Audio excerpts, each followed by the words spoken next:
சிவாய நம. அனைவருக்கும் வணக்கம். தமிழ்நாடு மாநிலம் கடலூர் மாவட்டம் வட்டம் 16 அமைந்துள்ள நமது நடராஜர் கோவில் சிறப்பு பற்றி தான் இந்த வீடியோவில் பார்க்க போகிறோம்.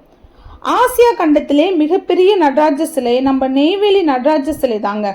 இந்த சிலை 12 அடி உயரம், 8 அடி அகலம், 2420 கிலோ எடை கொண்ட மிகப்பெரிய உயரமான பிரம்மாண்ட சிலை. இந்த நடராஜர் சிலை பஞ்சலோகம் என்று அழைக்கப்படுகின்ற ஐம்பொன்னால் செய்யப்பட்டது.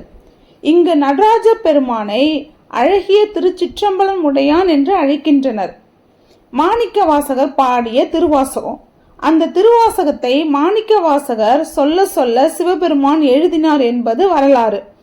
அந்த திருவாசகத்தின் முடிவில் திருச்சிற்றம்பலம் உடையான் என்று சிவபெருமான் கையெழுத்திட்டுள்ளார். இது நடராஜர் சன்னதியில் வைக்கப்பட்டுள்ளது. இதுவே திருச்சிற்றம்பலம் உடையான் என்பதற்கான பெயர் காரணம். சுவாமி பக்கத்தில் இருக்கும் சிவகாமி அம்மாள் உயரம் 7 அடி 750 கிலோ எடையில் அமைக்கப்பட்டுள்ளது. அவர்களை ஓசை கொடுத்த நாயகி என்று அழைக்கப்படுகின்றனர். இந்த 2 சிலைகளுமே போகர் நாலாயத்தில் கூறியபடி ஆகம விதிப்படி மூலிகைகளை பயன்படுத்தி உருவாக்கப்பட்டுள்ளது. மற்ற சிவதலங்களில் மாணிக்கவாசகர் திருவுருவம்தான் சிவன் பக்கத்தில் இருக்கும். ஆனால் இந்த கோவில் திருமூலரோட திருவுருவம் நடராஜரோட அருகில் அமைந்திருக்கு. இது ரொம்ப தனித்துவமான அமைப்பு. மேலும் சிலைக்கு கீழே வியாகபாதரும் பதஞ்சலியும் வீற்றிருக்காங்க. மற்ற கோவிலில் நம்மோட சிவனுக்கு எதிரில் சூரியனும் சந்திரனும் இருப்பாங்க. ஆனால் இந்த கோவிலில் மட்டும் சூரியனும் பைரவரும் இருக்காங்க.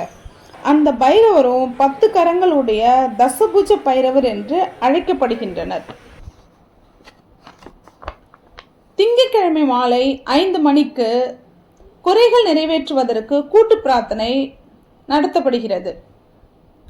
நிறைய சபைகள் இருக்க உலகத்திலே பளிங்கு சபை என்றால் அது நம்ம நெய்வேலியில் இருக்கின்ற அழகிய திருச்சிற்றம்பலம் உடையான் இடத்தில் இருக்கின்றது தாங்க.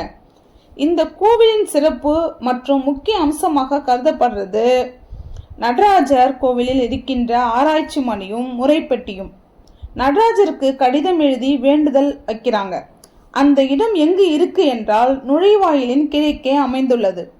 பக்தர்கள் தங்களின் முறையான கோரிக்கைகளை எழுதி முறைப்பெட்டியில் போட்டு 3 முறை கோவிலை சுற்றி வந்து மணி அடிக்க வேண்டும். கோவிலில் போடப்படும் கடிதத்தை அதிகாலை 5:30 மணிக்கு கோவிலில் தீட்சிதர்கள் எடுத்து நடராஜர் முன்பு ரகசியமாக படித்து எரிப்பது வழக்கமாக வைத்திருக்கின்றார்கள். அவ்வாறு செய்யும் பொழுது பக்தர்களின் கோரிக்கைகள் நிறைவேறும் என்பது ஐதீகம். அவ்வாறு கோரிக்கைகள் நிறைவேறியதும் நன்றி கடிதம் எழுதி பெட்டியில் போடுவார்கள். மன்னர்கள் காலத்தில் ஆராய்ச்சி மணி கேட்டவுடன் மன்னர் மக்கள் வந்திருப்பதை அறிந்து அவர்களை சந்தித்து குறைகளை கேட்டு அறிவார். அதற்கு சான்று இக்கோவில் தான் என்கின்றனர். இன்னும் இக்கோவில்களின் சிறப்பு நிறைய உள்ளன. அடுத்த வாரம் அதை பற்றி நம்ம வீடியோ போட போகிறோம். அடுத்த வாரம் வீடியோ மறக்காம பாருங்க. இந்த வீடியோ உங்களுக்கு பயனுள்ளதாக இருந்தால் சப்ஸ்கிரைப் பண்ணுங்க, லைக் பண்ணுங்க, ஷேர் பண்ணுங்க. சிவாய நம.